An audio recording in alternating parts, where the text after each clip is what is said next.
Hello and welcome to the channel. My name's Mike Walker and today I'm talking about the Panasonic S-35mm F1.8 lens. It's one of a lineup of 4 L-mount lenses, prime lenses made for the Panasonic Lumix S range of cameras.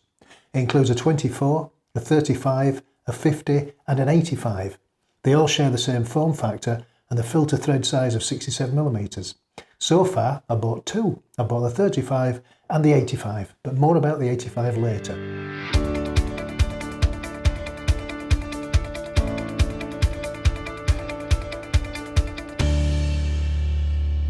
I recently exchanged my Panasonic GH5 for a full-frame L-mount Panasonic S5. It came with a deal which made it very hard not to buy it, including the kit lens, which is a 20 to 60mm f3.5 to 5.6. A zoom not very fast, but with great image quality, and the focal length is very useful, 20 to 60, so just keeping it for the 20mm makes great sense. The S5 camera body is about the same size as the GH5, which is what attracted me to it, along with the full-frame benefits of depth of field and low-light performance. Although I love shooting still images, I mainly shoot and use this camera for video, and I've been making a lot of studio-looking content on my other channel. Between the Lakes with Mike and Yvonne. Hola and welcome to our channel Between the Lakes with Mike and Yvonne. For those of you who have not seen, and I wanted to add the extra depth of field and quality into the shot, I thought it was about time to get a faster prime lens dedicated to this. And of course I can use it for landscapes, street photography and environmental portraits as well. I'm not being paid for this review. I bought this lens and the 85 to go with my Panasonic Lumix S5 with my own money, and this review is purely my own personal opinion. The build quality is good. It's the lightest of the 4 S primes. It weighs only 295 grams, so very lightweight and compact. The body is tough plastic with an all-metal mount. The design is the same as the other 3 lenses in the series, and they all have the same filter size of 67mm. It's dust and splash resistant and operates in temperatures down to -10 degrees. There's only one switch on the lens, and that's the AF/MF switch, the autofocus switch. The focus ring is large and not easy to miss, as there's no aperture ring to confuse the issue. The lens hood is quite large, which is good for protection and has a great locking mechanism. Inside the lens there are 11 elements in 9 groups, 3 of which are aspherical lenses and 3 are extreme dynamic lenses, ED lenses. All this to correct distortion, chromatic aberration and deliver the sharpest images. It has a minimum object distance of 24 centimeters and shows no noticeable sign of focus breathing. Here it is focusing from half a meter to distance. The autofocus for stills is very fast, quiet and accurate.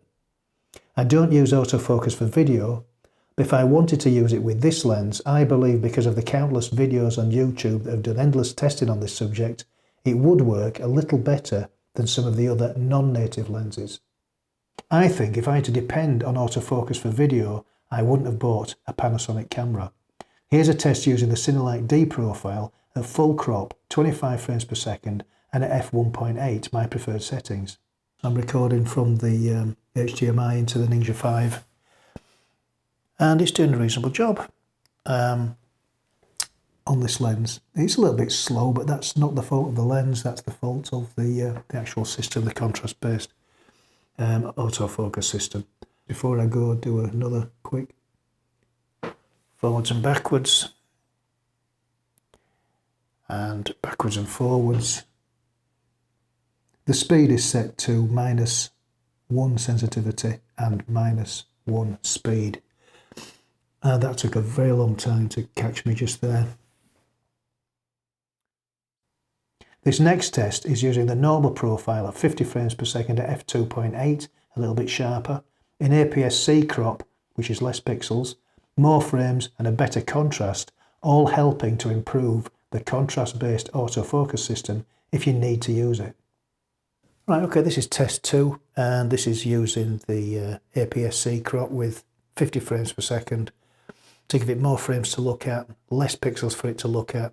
We've switched over to the normal profile, which is more contrasty. We've closed the aperture down to f2.8 instead of 1.8. So we're compromising really, but the autofocus system should work a lot better in this mode, and I think it probably is a little bit quicker than it was before. Not the fault of the lens is absolutely brilliant and is coping with everything perfectly well, if not better, than certainly some non-native lenses, I would guess. The focus ring on the lens, like the other three, is large and easy to get hold of. It's focused by wire, but the linear settings of the Panasonic S5's menu make it feel like a proper manual focus ring, and pull focus using the ring is realistic. On the S5 you can even decide on the throw of the lens by degrees. I took some high contrast pictures to try and highlight chromatic aberration in the lens.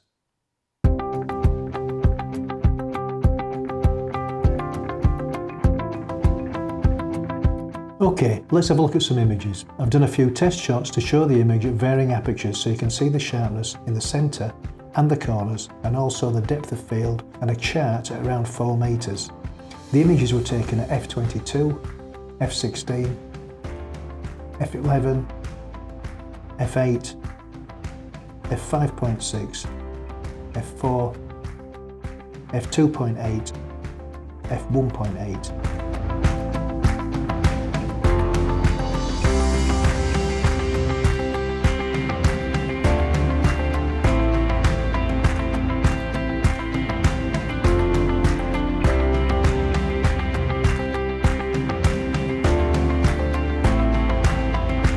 The corner sharpness is not too bad at f/1.8, but it is improved at f/2.8 and smaller apertures.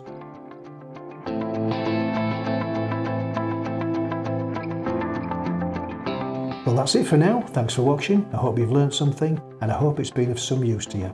Please like, share and subscribe if you've enjoyed this content, and hit the notification bell to be informed about my next episode. Thanks once again, and adios.